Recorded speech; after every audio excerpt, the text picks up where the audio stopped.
नमस्कार, आप देख रहे हैं हमारा खास कार्यक्रम इलेक्शन 2024 और आज हमारे साथ स्टूडियो में हैं जोधपुर की राजनीति के दो दिग्गज लोग। दिग्गज मैं इसलिए कहूंगा क्योंकि इन दोनों को राजनीति का अच्छा खासा अनुभव है। शुरुआत करें उससे पहले हम आपका परिचय करा दें। हमारे साथ हैं अशोक व्यास, जो भारतीय जनता युवा मोर्चा के जिलाध्यक्ष रह चुके हैं और राजनीति का एक अच्छा खासा अनुभव रखते हैं। और हमारे साथ हैं राहुल परासर, जो सहकारी बाजार के पूर्व अध्यक्ष रह चुके हैं, 2 बार पार्षद रह चुके हैं और कांग्रेस की राजनीति में जोधपुर में एक अच्छी पकड़ रखते हैं। आप दोनों का स्टूडियो में बहुत बहुत स्वागत है। धन्यवाद बहुत बहुत। शुरुआत अशोक जी मैं आपसे करूंगा। भारतीय जनता पार्टी इस लोकसभा चुनाव में 2 मिशन के साथ चुनावी मैदान है। पूरे देश की बात कर रहे हैं हम इस समय।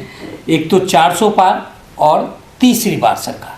आपको क्या लग रहा है अभी तक के जो हालात बन रहे हैं देश में? अजय जी, जैसा आप अनुभव कर रहे होंगे, पिछले 10 सालों में जिस प्रकार से माननीय नरेंद्र मोदी जी ने अपने पूर्ण समर्पण भाव से और दीनदयाल जी के उस विचार को लेकर देश के अंतिम पंक्ति में बैठे व्यक्ति का उत्थान यानी अंत्योदय, और उसको उन्होंने अपने इस 10 साल के कार्यकाल में इसको साकार किया है।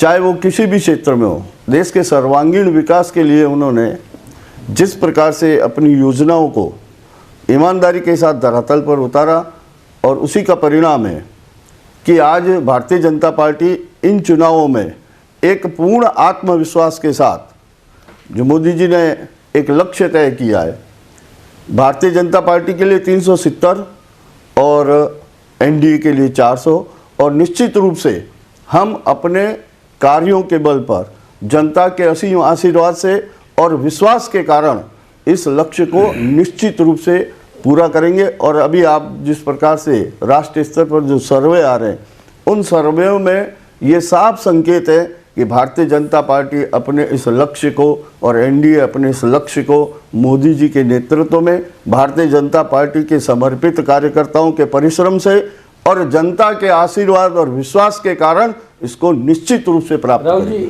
सुना आपने अशोक जी ने कहा कि जो टारगेट लिया है वो निश्चित रूप से पार करें। कांग्रेस क्या सोचती है? सर्वप्रथम मैं सभी सुनने वालों को एक तो होमअष्टमी की बहुत बहुत बधाई और शुभकामनाएं देना चाहता हूं।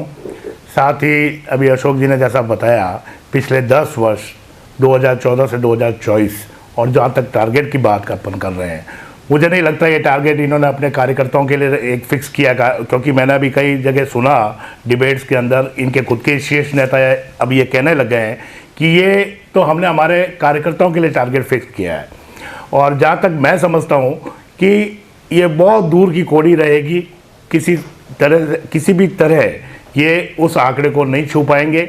उसका रीज़न है कि पिछले 10 वर्षों में जो स्थिति आज हिंदुस्तान की इन लोगों ने की है वो किसी से छिपी नहीं है। हर व्यक्ति इस बात को समझ चुका है। बार बार जाति धर्म के नाम पर या किसी संप्रदाय के नाम पर आप बार बार लोगों को आकर्षित करके वोट नहीं ले सकते। आपको काम करना पड़ेगा, आपको रिजल्ट देने पड़ेंगे। और ऐसा मुझे कतई नहीं लगता कि 10 सालों में इन्होंने, आज मुझे ये बताइए कि आज ऑल ओवर इंडिया की टोटल पॉपुलेशन का 4.6% जो है इनकम टैक्स दे रहा है। ये बात करते हैं विकसित भारत हमने कर दिया। अरे कौन सा विकसित भारत किया? आप 82 करोड़ के आसपास के लोगों को अनाज दे रहे हो, मुफ्त अनाज दे रहे हो और बोल रहे हो हमारा देश विकसित हो गया। एक तरफ 25,000 रुपये कमाने वाला हिंदुस्तान का आदमी टॉप 10% में आ रहा है, तो कहाँ से विकसित भारत हुआ? और अभी इस चुनाव में इनकी काफ़ी कुछ गलतफहमियां दूर होगी, इसमें कोई संदेह नहीं है। ये जो 370 की बात कर रहे हैं, ये 300 से भी ऊपर अगर सोचते हैं तो मैं समझता हूँ बहुत बड़ी। अशोक जी मुस्कुरा रहे हैं मंद मंद। वो पार्टी जिसने इस देश को 50 सालों में जिस प्रकार से रसातल में ले गए और जिनकी आर्थिक नीतियाँ, जिसको हम कह सकते हैं फाइनेंशियल क्राइसिस और फाइनेंशियल सिस्टम पैरालाइज था, वो आज भारतीय जनता पार्टी को आर्थिक रूप से उन्नति की बात और ये सारी बातें जब करते हैं तो बड़ा हास्यास्पद लगता है। कांग्रेस ने अपनी नीतियों के कारण इस देश को जितना बर्बाद किया, और वो सारी बातें अब पब्लिक डोमेन में, और उसके कारण जनता अब समझ चुकी है कि वास्तव में और जाति धर्म और ये बात करने वाले जिनका अपना मैनिफेस्टो अभी आया जो मुस्लिम लीग की मानसिकता से भरा हुआ है, जहां तुष्टीकरण इनका मूल मंत्र है, वो भारतीय जनता पार्टी को कम से कम इस बातों के लिए न कहे तो ज़्यादा अच्छा रहेगा, क्योंकि जब बात निकलती तो बहुत दूर तक जाती है। सनातन को गाली देकर मुस्लिमों का तुष्टीकरण करके चंद वोट पाने के लिए जो प्रयासरत है, और मैं आपको आज दावे के साथ कहता हूं कि भारतीय जनता पार्टी अपना लक्ष्य तो पूरा करेगी। इस चुनाव के इतिहास में, भारतीय लोकतंत्र के इतिहास में कांग्रेस अपने न्यूनतम स्तर पर जाएगी, और वो भी बड़ी शर्मनाक स्थिति, 30 से भी ऊपर निकल जाए बहुत अच्छा होगा। हमारे 300 के बाद छोड़िए, 30 सीटों का एक चैलेंज कहेंगे। मैं अभी एक बात पहले क्लियर कर दूं, ये पिछले 50 वर्ष की बात कर रहे हैं। देखिए, आज हम हमारे परिवारों में भी कोई शिशु जन्म लेता है तो उससे वो उसका बाल्यकाल होता है, फिर वो जवान होता है, उस समय अब बाद में वो अपना कैरियर सेलेक्ट करता है, उसके बाद वो अपनी ज़िंदगी आगे जीनी शुरू करता है, फिर वो अपने नए आयाम स्थापित करता है। आज 1947 में देश की आज़ादी के बाद हिंदुस्तान उस समय क्या था और आज क्या है, तो 2014 से पहले क्या कोई काम नहीं हुए? ये इनका कहना खुद ही अपने आप में इनको खुद को सोचना चाहिए हम क्या बात कह रहे हैं। हिंदुस्तान को जो पूर्व में कांग्रेस के जो प्रधानमंत्री रहे, आज उनका विज़न था, पंडित जवाहरलाल नेहरू का विज़न था, उन्होंने उस समय इतनी बड़ी एजुकेशन के अंदर IIT, IIM इस तरह के इंस्टीट्यूट बनाए, उन्होंने सरकारी उपक्रम इतने खड़े किए, और नेशनल सिक्योरिटी की बात किसी भी मुद्दे पे करो तो उस आदमी का विजन था, उसने हिंदुस्तान के लिए एक नए आयाम स्थापित करके गए। और उसके बाद इंदिरा जी, उसके बाद राजीव जी का इतना बड़ा योगदान आज IT का क्षेत्र, जिसमें आज ये उस समय इस राजीव गांधी जी के टाइम में बहुत आंदोलन करते थे कि इससे लोग बेरोजगार हो जाएंगे, ये वो हो जाएगा, ये ऐसा हो जाएगा, और आज उसी राजीव गांधी की देन है कि आज हिंदुस्तान इस कगार पे है। अभी इन्होंने फाइनेंशियल क्राइसिस की बात की, 91 में जब मनमोहन सिंह जी फाइनेंस मिनिस्टर थे, उसके बाद में वो PM भी रहे, और वो कार्यकाल को आप याद करो, उसके कार्यकाल की बदौलत आज हिंदुस्तान जो है वो आप देख रहे हो। बाकी ये सिर्फ 2014 से 2024 तक नहीं बन गया, ये सब नींव जो थी उस समय जो सारे जो रिफॉर्म किए थे मनमोहन सिंह जी ने, उसके कारण आज हिंदुस्तान स्टैंड कर रहा है, उसके कारण आज हिंदुस्तान वर्ल्ड में हर जगह अपना सीना तान के खड़ा है। और बाकी कोई बातों में, इनकी जो बातों में मुझे नहीं लगता कोई ऐसा दम है, क्योंकि सीधी सी बात है, लोग अभी इस बात को समझ चुके हैं, और लोगों को धीरे धीरे इस बार ये समझ में आ चुका है कि बार बार ये एक ही बात सनातन की बात करते हैं, सनातन की बात, अरे कौन हिंदू नहीं है, क्यों हम आपकी बात जो करें वही हिंदू है, बाकी दूसरे की हम लोग हिंदू नहीं है। अभी नवरात्रि का पावन पर्व चल रहा है, तो क्या कांग्रेस के लोगों ने देवी क्या पूजा नहीं की है, या वो उपासक नहीं है उनके? तो ये सब फालतू की बात है। ये तो कहते हैं, जो हम कहते हैं हमारे से सर्टिफिकेट लो, तो इनसे सर्टिफिकेट लेने की आवश्यकता किसी को नहीं है। लेकिन एक जो बात करी सीटों की, आपको क्या लगता है कांग्रेस का क्या पोजीशन रहेगा? कांग्रेस का इस बार बहुत ही आपको चौंकाने वाले परिणाम मिलेंगे, और बहुत ही अच्छे मार्जिन की सीट कांग्रेस जीत के आएगी। ये बातें कर रहे हैं, राजस्थान में ये 25 की बात कर रहे थे, मैं कह रहा हूँ राजस्थान पे आ रहा था, मैं कह रहा हूँ राजस्थान में 25 की बात करते हैं। इनको बोलो, मेरा चैलेंज है 25 में से 20 भी इनकी आ जाएं तो हम लोग यहीं बैठे हैं। हरियाणा की बात करो, गुजरात की बात करो, सब जगह जो इन्होंने टारगेट फिक्स किए हैं, सब जगह कम हो रहा है, इनका बढ़ कहाँ रहा है, सब जगह माइनस में जा रहे हैं, कहीं नहीं बढ़ रही है। अशोक जी, राजस्थान की बात करें, 25 सीटें हैं, लगातार तीसरी बार जीतने की बात कर रही है बीजेपी। आपको क्या लग रहा है, क्या जैसे आपने कहा कि 400 पार और फिर सरकार, तो क्या 25 का टारगेट भी दिख रहा है आपको पूरा होता? 25 जो टारगेट है वो निश्चित रूप से भारतीय जनता पार्टी तीसरी बार क्लीन स्वीप करने की हैट्रिक लगाएगी, इसमें कोई संशय नहीं है। और उसका साफ कारण है कि पिछले 5 सालों में जिस प्रकार की भ्रष्ट, निकम्मी और कर्तव्यहीन और लोगों के साथ तुष्टीकरण के आधार पर भेदभाव करने वाली सरकार रही, उस सरकार को हमने विधानसभा में जनता के आशीर्वाद से उखाड़ फेंका। और अब जो सरकार आई है, नई सरकार भारतीय जनता पार्टी की, उसने 100 दिनों में अपने वायदों में से लगभग 47% इतने कम समय में कार्यों को अंजाम दिया। पेपर लीक के मामले में जिस प्रकार से आपने देखा, SIT का गठन करके उन लोगों तक हाथ डाला और उनको शिक्षकों के पीछे भिजाए। और निश्चित रूप से मैं आपको बताता हूँ अजय जी कि राजस्थान में इस बार हमारा लक्ष्य 25 तो 25 है ही है। एक विशाल अंतर के साथ हम जीतकर मोदी जी के उस 400 वाली जो कमल की माला बन रही है उसमें हम अपना 25 कमल का फूल खिलाकर निश्चित योगदान देंगे। और आपने अगर मौका दिया तो 4 जून को चुनाव परिणाम के दिन हम जब बैठेंगे तब इस बात की पुष्टि होगी। अभी तो खैर हम बात कह सकते हैं, पर निश्चित रूप से हमारा जो विधानसभा चुनाव हुए थे उसमें जिस तरह के रिजल्ट रहे, बीजेपी की सरकार बनी, उसको भी एक कारण बीजेपी मान रही है प्रदेश में 25 वापस से सीटें लोकसभा चुनाव की जीत ली। हाँ, तो उसमें क्या कारण रहेगा? नहीं, उसमें क्या कारण मान रहे हैं? जैसा अशोक जी ने कहा कि सरकार ने 100 दिन में 47% वादे पूरे किए। कौन सा वादा पूरा किया? आप सबसे पहली बात तो मैं ये क्लियर कर दूं, ये बार बार इनके किसी भी स्तर के लीडर्स हों और आप कहीं पे भी जाके देख लें, ये बार बार बीच में धर्म तुष्टीकरण धर्म इनकी बातें करते हैं। इनसे पूछो, मुद्दों की बात करो, महंगाई की बात करो। महंगाई की बात की इन्होंने कभी जवाब दिया महंगाई के बारे में? बेरोजगारी आज किस स्तर पे मुंह फैले खड़ी है। आज हर दूसरा बच्चा बेरोजगार घूम रहा है, चाहे पूरे हिंदुस्तान के अंदर। मुख्य मुद्दों के ऊपर ये कभी ध्यान लाना नहीं चाहते, उनसे ध्यान हटाने के लिए ये इस तरह की बातें करते हैं बार बार। और रही बात राजस्थान के चुनाव में, राजस्थान में कांग्रेस को जो भी रिजल्ट्स आए, कांग्रेस का जो भी जनादेश था उसको सरमाते पे रखा, लेकिन कांग्रेस की भी स्थिति बहुत अच्छी रही, कोई खराब नहीं रही। ठीक है, सरकार नहीं बना पाए, वो जो भी जनादेश था उसको स्वीकार करना चाहिए। नहीं, आपने कहा कि बेरोजगारी महंगाई ये मुद्दे हैं, लेकिन लगता नहीं आपको कांग्रेस इन मुद्दों को जनता के बीच नहीं ले जा पा रही? नहीं, कैसे नहीं ले जा रही? हम बोल रहे हैं ना, अभी भी हम आपके सामने हमने बोला, क्योंकि इन लोगों के पास तो कोई दूसरी बात है ही नहीं। इनके पास सिर्फ एक ही बात होती है, ये धर्म जाति तुष्टीकरण मुस्लिम इन तरह की बातें ही करेंगे। ये आप कभी भी इनकी डिबेट्स में देख लीजिए, दूसरा इनके पास कोई मुद्दा नहीं। जो मुद्दे की बात होती है उससे ध्यान भटकाते हैं। ये चाहते ही नहीं है कि लोग उस मुद्दे पर बात करें। आज इन लोगों ने क्या स्थिति कर दी सरकारी उपक्रमों की।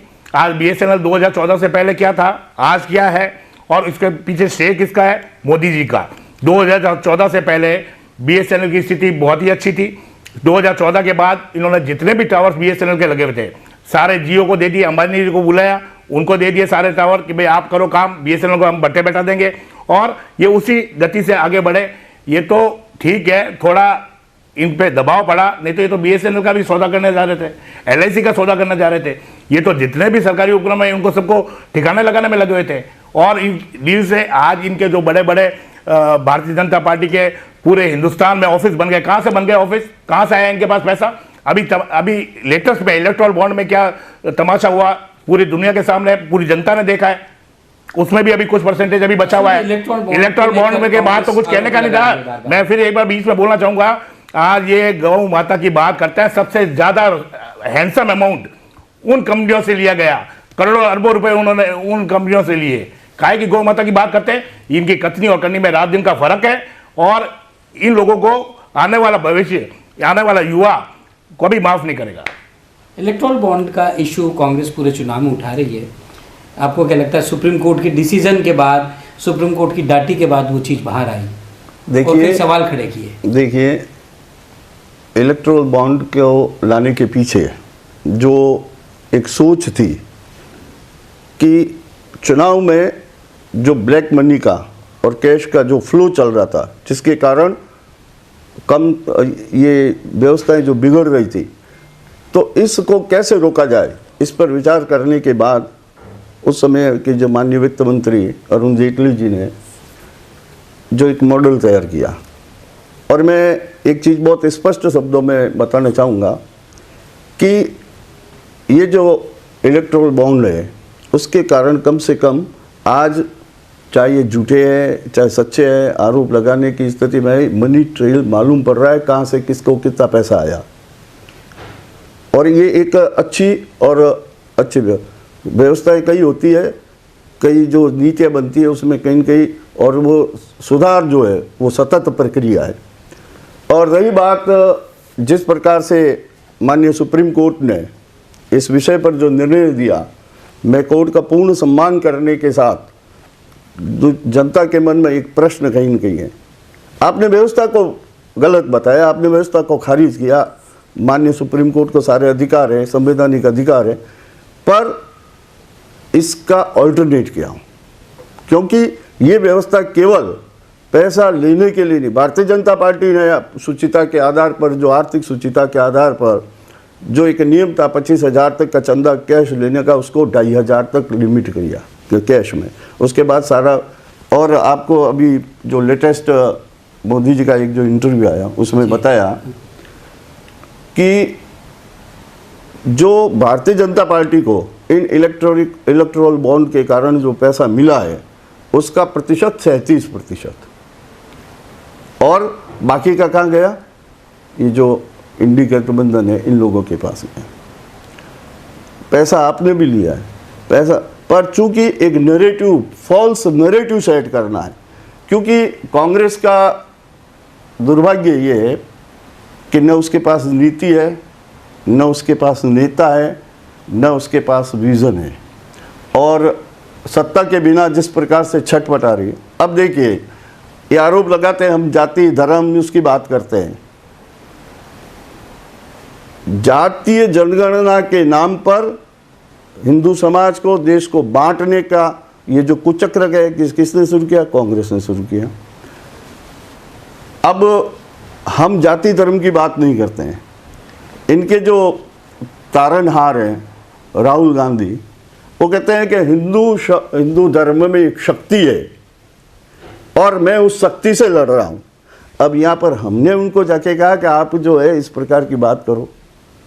अभी दुर्भाग्य देखे, राम मंदिर का जो निमंत्रण मिला, इन्होंने राम मंदिर को रोकने के लिए, करने के लिए जितने षड्यंत्र किए, उन सब षड्यंत्रों को, उनके पाप कर्मों को, उनके धत कर्मों को भूलकर हमने उनको निमंत्रण दिया, और उस निमंत्रण को जिस प्रकार से ठुकराया, और उस समय जो पत्र लिखकर कांग्रेस ने उसके रीजंस बताए, उससे विपरीत अभी 2 दिन पहले कांग्रेस के राष्ट्रीय अध्यक्ष ने बड़ी शर्मनाक तरीके से उसका जो कारण बताया, वो ये स्पष्ट करता है ये देश में विभाजन करना चाहते हैं, ये देश में हिंदू समाज को बांटने का काम। इन्होंने कहा कि मैं कैसे जा सकता हूं, मेरे दलित भाई, मैं चुनौती के साथ कहता हूं कि राम मंदिर 22 जनवरी को जिस दिन से दर्शन शुरू हुए, उससे अब तक कितने दलित भाई, और उनको ये नहीं मालूम है कि विश्व हिंदू परिषद के अंतर्गत हम पुजारी तैयार कर रहे हैं, और कई मंदिरों में दलित भाई हमारे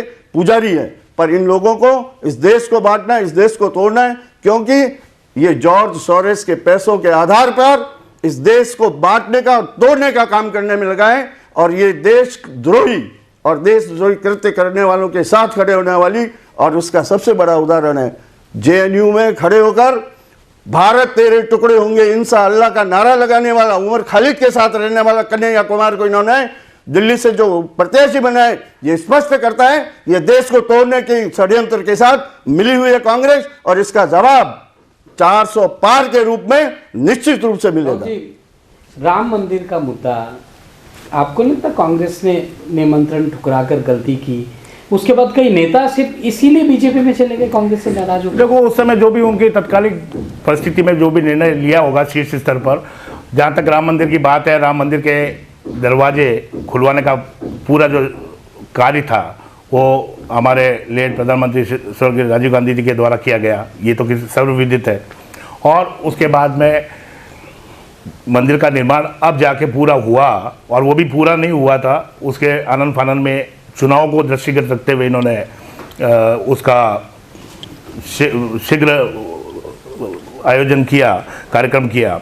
देखो, अभी आज ही मैं जोधपुर में देख रहा था, जो रामलला को लाए हैं उन्हें हम लाएंगे, तो रामलला को जो लाए हैं, मतलब रामलला को आप और हम लाए। इनकी मानसिकता देखो, वोटों के पीछे मतलब इनकी क्या स्थिति हो गई है। ये पूरे जोधपुर में होल्डिंग लगाए, जो रामलला को लाए हैं, मतलब तुम लेके आए हो कि तुम्हें उस सृष्टि से उस भगवान ने तुम्हें यहाँ पे भेजा है, तुम लाने वाले हो गए। तुम राम को ये कह रहे हो कि राम को हम लेके आए हैं। इससे ज्यादा और क्या शर्मनाक वो बात होगी, बताइए आप। मतलब आज मुझे वो देख के बड़े अपने आप पे अफसोस हुआ कि ये किस तरह से कह रहे हैं। हालांकि उसमें ये कह सकते हैं कि भाई हमारा कहीं नाम नहीं है, हमारा कहीं वो नहीं है, लेकिन सब दुनिया समझती है ये किसके द्वारा लगाए गए हैं, क्या इन लोगों की साजिश है। अब इस चीज़ से आप मानसिकता समझ लो ये किस स्तर तक मतलब उस प्रभु का नाम यूज़ कर रहे हैं सिर्फ वोटों के लिए, और ध्यान भटकाते हैं मुख्य मुद्दों से। उन मुद्दों पे जाना नहीं जाते, देश का विकास कैसे होना चाहिए, देश को इन जो आज के ज्वलंत मुद्दे हैं उनसे हम कैसे उबारें, इनकी सोच ही नहीं है। ये सिर्फ और सिर्फ इस नाम से, इस चीज़ों से दुनिया को आकर्षित करके ये इनके प्रकरण अपनी सत्ता कायम रखना चाहते हैं। ये अब हम जोधपुर की बात कर लेते हैं। जोधपुर में भारतीय जनता पार्टी के प्रत्याशी केंद्रीय जल शक्ति मंत्री हैं जो तीसरी बार चुनावी मैदान में है। कांग्रेस मुद्दा बना रही है डेवलपमेंट को और उनके बाहरी होने को, कांग्रेस प्रत्याशी इसको मुद्दा बना रहे हैं, आप क्या कहेंगे इस पर? मेरे को लगता है कि कांग्रेस ने जो प्रत्याशी उतारा है, और मैं पहले एक बात बहुत स्पष्ट कर देना चाहता हूँ कि भारतीय जनता पार्टी का प्रत्याशी और कांग्रेस का प्रत्याशी किस क्लास से आते हैं ये जनता के निर्णय के लिए बहुत ज़रूरी होगा। वो चयन है भारतीय जनता पार्टी और मोदी जी का, और दूसरी ओर कांग्रेस का प्रत्याशी चयन है कांग्रेस और राहुल गांधी का। तो राहुल गांधी की सोच और किस विचारधारा को वो आगे ले जाएंगे, और मोदी जी के द्वारा मोदी जी की पार्टी भारतीय जनता पार्टी के चयनित बहुत स्पष्ट है। हम विकास के आधार पर, आपने देखा होगा जोधपुर में पिछले इन 10 सालों में जिस प्रकार से रेलवे है, चाहे एम्स है, और ये सारी चीज़ें तो खैर इंफ्रास्ट्रक्चर जिस प्रकार से बन रहा है ये किसी से छुपा हुआ नहीं है। पर भारतीय जनता पार्टी के एमपी के नाते जोधपुर के लोकसभा में प्रतिनिधित्व करने वाले ने अपना दायित्व समझा, और एक जो कालखंड आया था जो इस देश के लिए बड़ी आपदा बनकर आया था कोविड के समय में, और उस कोविड के काल में जिस प्रकार से सांसदों ने यहाँ पर जनता के बीच में रहकर मॉनिटरिंग करके ऑक्सीजन के लिए और अस्पतालों का उस समय तुरंत निर्माण करवा कर जिस प्रकार से जनता के साथ, और दुर्भाग्य ये रहा कि कांग्रेस ने उसमें भी वोट के लिए तुष्टीकरण की नीति को नहीं छोड़ा और उसको खोज के रखा और उसको जिंदा रखा। ये पूरा जोधपुर शहर जानता है कि किस प्रकार से, मैं बहुत स्पष्ट शब्दों में कहने मुझे कोई ऐतराज नहीं है, मुस्लिम मोहल्लों में जिस प्रकार से खाद्य आपूर्ति की गई और जो बाकी के लोग थे उनको भूखों मरने के लिए छोड़ दिया गया, और इसे जोधपुर की जनता बहुत अच्छी तरह से जानती है। तो हमारे जो प्रत्याशी है उनके बारे में बाहरी अंदरूनी ये सारी बातें एक हताश, निराश और हार की पूर्वाकांक्षा से पीड़ित व्यक्ति की भाषा हो सकती है। राहुल जी, कांग्रेस किन मुद्दों को लेकर चुनावी मैदान में, जोधपुर की हम बात कर रहे हैं सर? मैं इस बात पे भी आऊँगा। उससे पहले अच्छा हुआ इन्होंने, अशोक जी ने कोरोना काल की बात याद दिला दी। कोरोना काल के टाइम में आपको सर्वविदित है कि उस समय माननीय मुख्यमंत्री अशोक जी गहलोत साहब के नेतृत्व में कांग्रेस की सरकार थी, और पूरे राजस्थान में, ना सिर्फ जोधपुर, पूरे राजस्थान में कोरोना का जो प्रबंधन किया गया वो किसी से छिपा नहीं है। उसकी तारीफ आदरणीय मोदी जी ने भी की थी, शायद अशोक जी को पता नहीं है।